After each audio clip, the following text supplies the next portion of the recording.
In this video, I'm going to help you fix a dehumidifier that will run but will not collect water.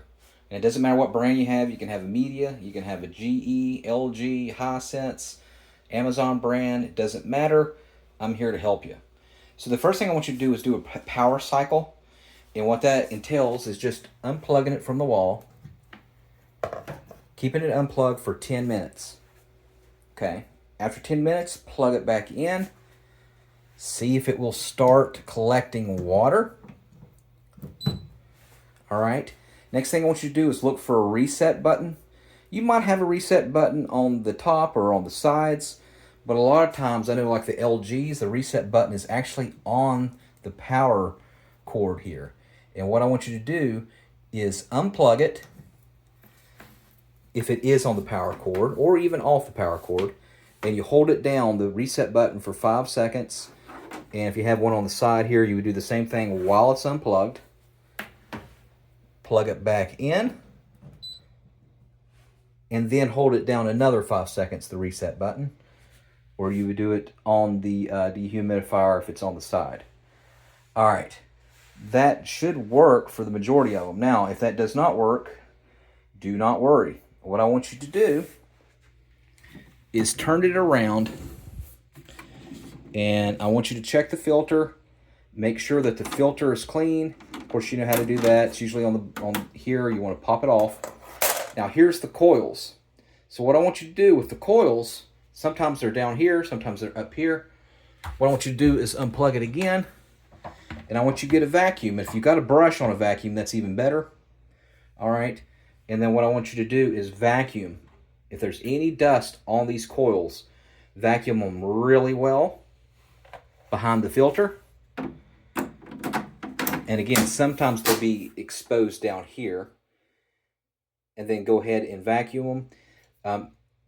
After you do that, plug it back in. See if that will fix the issue. Okay. Next thing, what I want you to do is I want you to look at your little bucket here where it collects water. All right.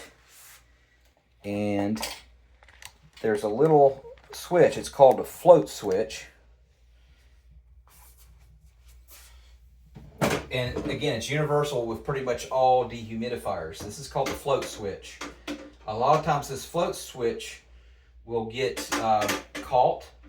Sometimes literally hair particles in the air will keep it, and what will happen is it'll be pried open like this.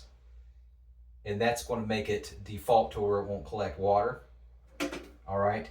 So make sure that this is working. All right. And that should pretty much do it. That should fix it. Now, if you check the room, if the room is too cold, let's say it's really, really cold. Let's say if it's below even 65 degrees, a lot of times that will make the dehumidifier not work.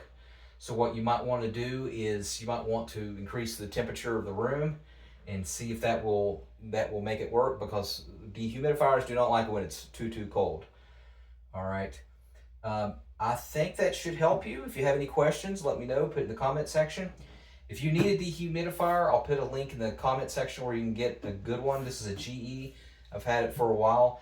I'll put that. It's like 140, 150 bucks off of Amazon, where you can get another one. The negative thing about dehumidifiers is that the compressors will run out. It's almost like a little motor that's in there, and they make a lot of racket when they start going out, and that could be the issue with it. So it could be the compressor that makes it not work again. That their lifespan is not like decades, unfortunately. All right, thank you so much for watching, and make sure you subscribe to my YouTube channel.